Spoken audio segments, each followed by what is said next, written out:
I've been cooking since Monday, and for the sake of old time's sake, I want you to bring you on retainer for consultancy on all matters involving the Marshals. Now, I want to sort of outline what that would mean. I've got a suspect, Mr. Mr. Joaquim Jimenez, who is already sort of referencing things like his rights being violated. So it may be minor things like that I would love for you to take on if it actually gets to that. But even at a grander level, I told myself I'm never going to bring in a DA. I would not impose such a thing on you either. But I do think that legal counsel across very broad strokes things like the faceless or other criminal groups need a mind like you. And you being a patriot, at least I believe you are, given, our past in Sanguine, I feel like it would be a tragedy not to put that offer out. That's an offer that I'd be very interested in. When I first got back into town, and I want to preface this with the fact that I think that Gunnar Kane is a total, complete, and utter dipshit and moron. My aspirations weren't necessarily to go back to just being a lawyer, right? If you look right now, if you look at my Lemon List ad, I'm trying to find other people to do that. I'm trying to get away from the, my rights were violated, or I want to contest gang-related shooting number 17 type business, right? Yes. I've done it. It's there, and I think there is a need for people to do these types of things. But it's not where I see myself going. That said, you mentioned Mr. Jimenez. Yes. To kind of explain things the best way that I can here, Brian, I don't have a retainer with Mr. Jimenez personally, but I have what I would call a deep-seated personal relationship. I totally get it. I do. Trust me. However, I use that as a highlight, as I think you would be very key in assisting in those sort of cases, right? If you're giving the, yeah, and that's actually what I had spoken to Peters and Blunt. I'm gonna put it more clear. The actors were involved. The faceless work with everybody. Everyone's gonna be conflicted, including myself. And I am deeply more conflicted than you will be. Yeah. Okay. Trust me. So this is wider, because I barely know anything about the faceless. Just what I've seen in Frank's paper, the articles that I see every now and then. But it's going to be touch and go. I guess what to say is I would be glad to help out, but it's going to be touch and go. Yes, there may be certain things I can that directly you're assist with, right? more close with, right? To give you an idea, right? So this organization and others may work with every gang, right? And which is why someone like you, who things, friend? I'm gonna put matters a little bit more. You've been around long enough, and you understand how the city works. Where I trust your understanding of confliction more than people who actually don't know what the fuck they're talking about, right? And may have been around for 6 months. You know what I mean? Yeah. So, I know where my services could be used. Yes. And then that's something I would absolutely want to look into. Okay. Because that's what until the Marshals Department was shaken up, that's the path I was going towards. It was me talking with Peters, Blunt, and McAllister mostly. Oh! And they wanted, they wanted legal muscle, but they also were interested in kind of letting me do some desk work. What are you talking about? Reading through the paperwork, being a desk jockey, as it were. Yes. I think that would be a fantastic fit, and I can't say no. I mean, fuck, you made sure that I wasn't getting shot up while looking at the damn equipment while on the boat. Yeah. I saw a lot of things from that. Oh my god! A lot of things. Wait, hold up. But you and I have always been. We've had our moments. Have we? Shelly comes to mind. Oh, but otherwise, what I've always happened with worked well with Shelly? you. I don't remember. You accused me of deliberately getting her drunk before bringing her to an interrogation with you after blowing up City Hall. Or no, after blowing up PPD. Listen, I can be a hard ass in interrogation, to be fair. You know, the character I portray in interrogation is not me. No, I know, and I know how you work in interrogations. I've sat on the other side of the table from you. That was, you gotta admit, that was pretty good. It was a good play. It was a good play. I forgot. I vaguely remember this because, oh man, I wanted that. Oh man, I think it was a good play until I think it was Axel at the time kind of good copped a little too hard to your bad cop. Yeah, Axel was something. Axel was something. Oh my god. Yo, I'll tell you, and I vaguely remember some of the details. You know where that fear may have come from, and I don't even think it was an angle. I think it was like genuine. Is that what happened here? I was trained by quite a few people. Angel, Soze. Who else trained me? Snow. I was lucky to be in a time where PD would only take on one or two, and it really allowed you to sort of like develop it up. But you know who taught me to be a fucker? Who's that? Jordan Steele. Yep. My uncle. That explains a lot. And that explains a lot, actually. I witnessed Sonia Summers walk into the day I got FT, like the first day Jordan took me out, and he was a fucking asshole. Like, this guy knew how to fuck people over. But he was a damn good detective, right? Because he never really look, he had his faults, right? If he was pissed off by somebody, right, he could fuck you over. But where he was very sharp with was that if someone just played like a victim, it didn't bother him. If you did the crime, you did the crime, right? Your sympathy doesn't work until you go to jail or see your time in court, right? There wasn't any room for but.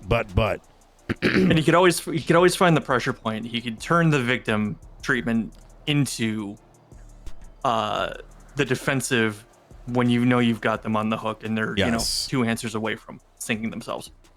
The first day he took me out, we were protecting a lawyer at the time. I forgot what his name was, but Sonia Summers walked into the side door and shotgunned this guy in the fucking face.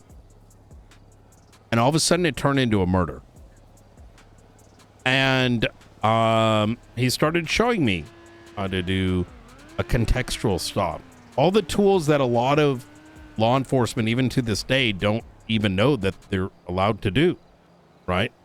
How if you need to catch someone, just fucking have them run a couple red lights, right? Your objective isn't the red light. Your objective is that the guy just murdered someone. What are you going to fucking pull him over and be like, hey, you murdered someone? No, that's insane. That's just, you might as well just start plastering out your entire fucking police reports. But what happened with Jordan was he ended up, with everything he taught me, he ended up murdering his own wife, and I became the investigator, and I got him sentenced guilty. And you know how I got him into custody? Traffic stop. Traffic stop, yeah. Into arrest, into detainment, into fingerprints, etc., etc. It was like a red light. And at the end of that court case, 15-page document, which maybe I still have, a very, we don't do those anymore. I wish we did. Murphy Braun, after realizing he lost a court case and the guilty plea came out, he said that he was shit-faced and he was on Percocets and that Jordan needed a new attorney. And so I think that moment went through my mind, perhaps with Shelly across the way. It was like, is this guy pretending she's drunk so that none of this sticks, right? No, and the reality of it was that she was hiding in the woods for 3 weeks at that point and just gone delirious on her own. Oh my God, I forgot about that. Well, that's JJ right now. So, oh my God, JJ's the new Shelly. God. Well, anyways, I know I'm sort of drifting in a whole new way. So you want to join the Marshals? That was my kind of original goal moving back here. And then I kind of got a familiarity of what the department was. And I went to Gunnar Kane's impeachment hearing. That I heard what he was doing with the department. Then I kind of drifted away, reconnected with some people. And, fast forward a little bit, I ended up as Benji's attorney for, I think you were at that case, actually. Yeah, you were there. We talked afterwards. Yeah, that was the complete opposite of what I think a director needs to do. If we do something wrong, I've said this too about like the Miller situation, we need to be, accountability is when everyone at the top says, this happened, we acknowledged it, this is how we handled it, right? Instead of, ultimately firing someone and not building and then with the intent of rehiring after 30 days. That's a cheap way of doing it, right? Or That's just saying let's pretend it didn't happen. Department, right? Yeah. Exactly. Yeah, well, that was a whole mess. And this other thing I've got is, I won't get into too much detail, and I'm probably going to pass it to whoever I find that's decent enough to handle it. It's a case of an officer who wrote a subpoena for a murder investigation and used drastically different language to make it sound like this person was a suspect. But when I read their police reports on the FOIA, it was a completely different story, which makes me wonder if the judge read the reports. So they probably didn't. Yeah, because the reports would make my client seem like a very pleasant person who did call 911, who reported the murder immediately, and who led the officers right to the murder scene. But the subpoena makes it sound like this person was very difficult, tried to mislead officers, and only called 911 because EMS already showed up. Is that the docket posting? I haven't put it on the docket. Subpoena. Yes, brother. Yeah, they weren't actually charged with the crime either. Yeah, there's nothing there. But it's pretty egregious subpoena writing to try and get results from a judge where, and you know how this happens. you want to win the judge over, so you use a few extra superlatives Sure. in how you write it in the subpoena, right? Sorry, give me 1 second.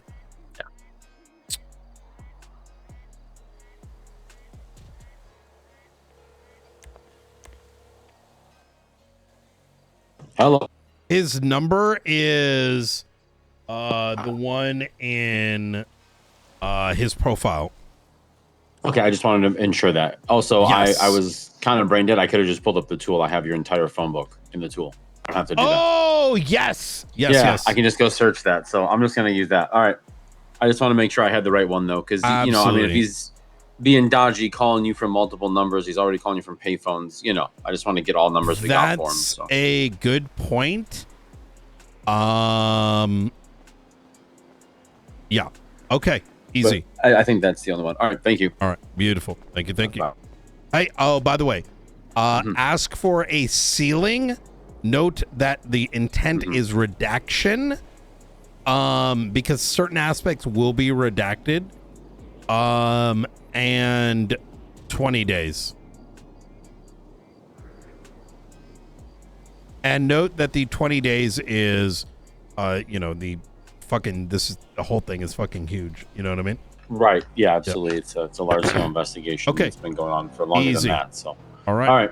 I've got those notes down. And as far as like, you know, probable crime, is there anything specific you want me to avoid? Because, you know, I mean, you put down something real big and you take a lob like that, you know, I don't want them to. Conspiracy. Okay. Yeah, that sounds good. And tied from that first text message a day before that to today. Yep. Perfect. Yep. All right. Sounds good. Easy. Yeah, let's go with that. And then we can embellish it more if we need to, specifically the phone call I just had, but I don't think that's necessary. Yeah, I'll wait till you're done with that report so I can attach it to this subpoena, though, because it'll definitely probably. No, because look, when we write subpoenas and we write raid warrants, we only really need to apply for. We're not doing a docket posting, right? We're True. asking for these things for the crime that occurred, and if further crime happens and more evidence brings itself forward, like we can add it if necessary, right? But there's no reason to give the entire, you know, case to someone over a phone subpoena. Yeah, that's true. Yep. Okay. Easy. I can't believe he did that. That's so. I don't know. The implication is insane. Correct. Yep. So, anyways, all right. I'll talk to you soon, Luca. All right. See you, Brian. Bye. It's a big challenge that there's so much. Look, man. I think things are so bad. I always say I would fire 70% of the police force, and I witness corruption on the daily.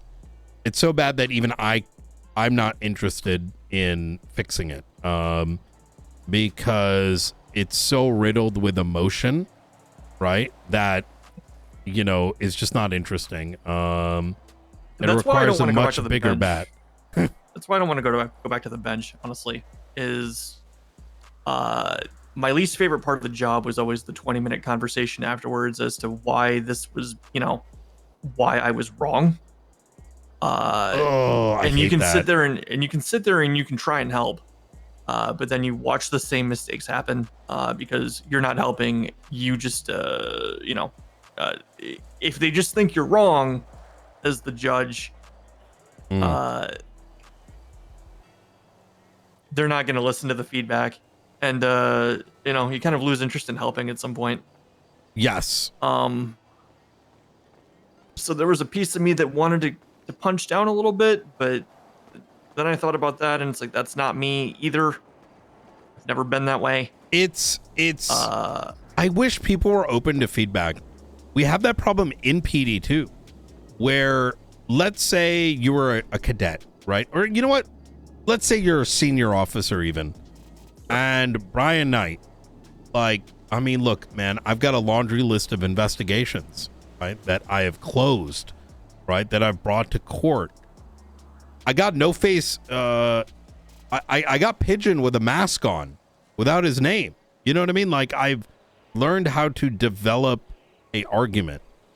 And let's say I came to you, I'm like, hey man, that thing you're doing right there, you probably shouldn't do that. That's actually real bad because of XYZ reason. It might be corrupt, malicious, whatever. And instead of taking that feedback, you do it anyways, and you go complain that Ryan's not letting me have fun, as opposed to, you know, hey, that's not why we have these badges. You know, it's yeah, no, that's and you can see the behavior from the other side when it comes back to court. You see the same mistakes.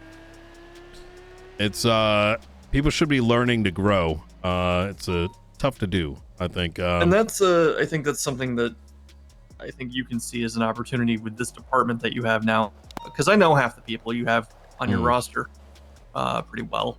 We just picked up swore in Ruth, Brooke Ruth Brooke. Oh, good. Yeah, good. I liked her. You know, she was the chief of police at a very difficult time. I've certainly come to learn that over the last couple months. It's yeah, but all of my conversations with her were always very very cordial, very you know, she's got a good professional head on her shoulders, and she actually listens. Yeah. So yep, absolutely. I'm if you want to formally put your name in the hat, very simple process. I already trust you, right? And obviously when it comes to patrol, that's not your background. Understand that you would not just get patrol. That's we're going to have a patrol cert, just so you're aware. And we, and this is to ensure that we have compatibility with the local police, right? There is a lot of like, oh, they're using a sniper rifle and the APC, and oh, this marshal joined the scene, and oh my God, yucky, they didn't know what they were doing, you know? I am ensuring we have these certs, like the patrol is going to be, patrol cert is a protection for you, and well, if someone complains about it, they're like, well, they're patrol certed, they're doing what they've been trained to do, you know? And so that's from a just leadership perspective, I also know that you'll know how to utilize that. Yes, exactly. Exactly that. I see the marshals aren't going to lean heavily on IA too much, and that's primarily because I think that solution is beyond what the marshals can do, and I'm not looking to have marshals harassed because law enforcement or someone in government did something dumb and now they're being, you know, challenged for it. It's just not worth it. That is the current temperature. It's not, you know, it's just not what I want to invest in unless it's really bad. Instead, if we find wrongdoing, it is up to the high commands to handle it. If it goes real bad, it's easier to get someone removed by playing politics, which I am good at. I mean, look what happened to Turner, right? It was much easier to just point this out to the right people, and you know, things happened. But as far as my interest, it's there. Okay. I just kind of want to give you my pointers on my short term, and then we can kind of see how we proceed, right? Love it. I spoke to the mayor of Blaine County, Junior Huntley. He has expressed interest not only in me giving him some legal advice and how to, you know, handle himself in court, but he's expressed interest that he wants to help me make sure I get people trained. He wants to ensure that I'm paid to do so, and wants to get a couple people in line. So I think that'd be great. Yeah, I want to get that all taken care of. I want to see if I can, you know, cast a wide net, get a flock, get a couple people. Because, you know, if I find 10 people, realistically 2 or 3 are going to work out, right? You're talking about law enforcement or actual lawyers? No, like lawyer work, right? Oh, and I'll teach them the fundamentals. I'm not going to tell them. Why hey, don't you should do? be Why don't you do that as a marshal? Why not both? I'll let you chew on that. Don't right. feel like you have to give me any definitive answers today, mind you. Yep. I think the reason for that is because in doing this, I'm going to be coaching up both sides. If there's an aspiring prosecutor out there or an aspiring defense attorney, I'd feel, I'm going to teach them the basics of court, not how to do either side, but how to handle themselves in a courtroom and some tricks I have on my sleeve, right? Yes. I wouldn't feel comfortable doing that as a marshal if I were, coaching up the other side, so to speak. That makes sense, actually. That makes a lot of sense. So I'd like to kind of handle that because absolutely, Mr. Huntley is already interested, and then from that point, this shouldn't take long. I can proceed and kind of, once I've got somebody on their way, or at least a few people on their way, we can work together. I love that. Okay. I don't like leaving a void when I step away from something. I'd like to see that it's hopefully at least somewhat being looked after. I think we share that. I wish more people had that mindset, if I'm going to be honest. In regards to what we discussed originally, which is the take you in as, say, for now, someone who can assist with higher level legislative stuff and then fit you in cases that make sense and you're interested in. Is that something you'd like to move forward on? Definitely. Okay. Yeah, I've got no problem with that. If there's anything, McAllister was going to pass something to me that he wanted drafted as well on the legislative end. He hasn't gotten it to me yet, but I'm looking for it. Okay. And then anything that you guys kind of need looked at over with that vein, I can help you out right away. Love it.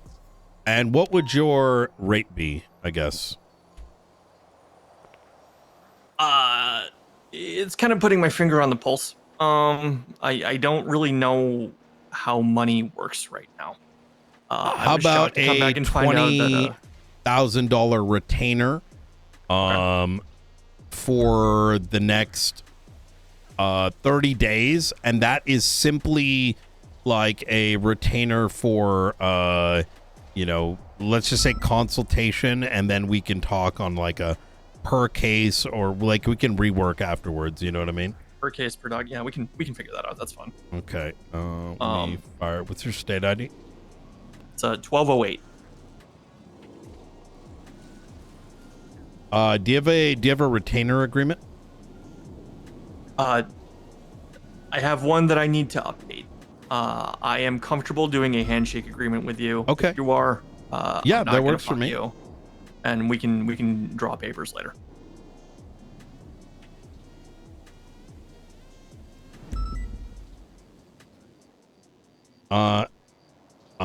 Retainer, Norma Adams, Marshals,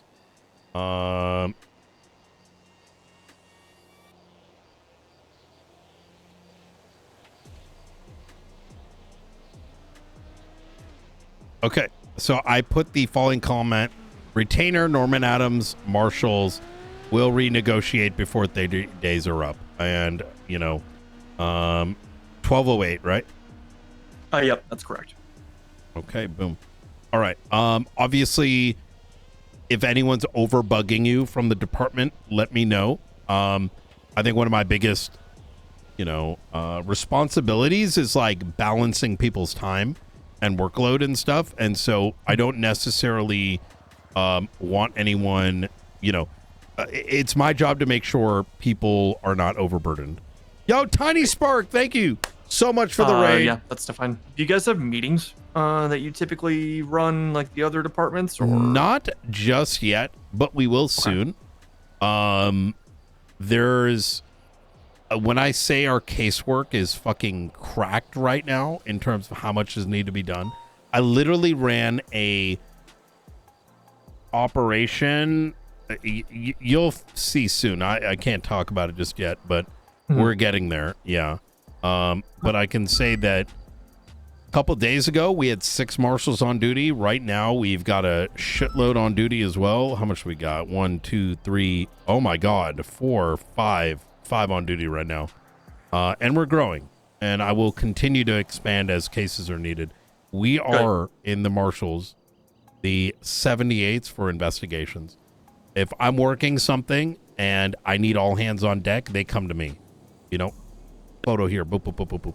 Someone else is working a case. They call 78s, you know, not actual 78s. We go over there, make sure they got what they need, right? And then over the next 48 hours, we all help that marshal do what they need so that they can immediately start bringing people into interrogation, you know? No more of this, like, let's wait 3 weeks before we have everything. Now slap a court case together. No, you need almost like a task force to get on it, because if the longer you let it languish, you're gonna miss some form of evidence. Yes. It's the classic first 48 theory, right? So. Yep. All right. Well, shit. I look forward to it. What are we looking like? 1 month before we have you in the department? Yeah. I'd say about a month. Okay. Tops. I should be able to. This thing with Benji should be closed out quickly. Okay. And then my goal is to pass off this civil matter that I have. Beautiful. And then we get a couple people trained up and we'll be good to go. Hell yeah. All right. Okay, beautiful. I'm gonna save your number. I didn't know you had a new one. Yes. I put my phone on the ground a couple months ago and it turned into a trash bag. Yo, I hope you enjoyed that interrogation. I am trying to play my best of like. We'll be good to go. Awesome. And I will keep you posted as to how my things are going as well. Sounds good. Always good seeing you, Brian. Yep. Likewise. Hey. Take care, sir.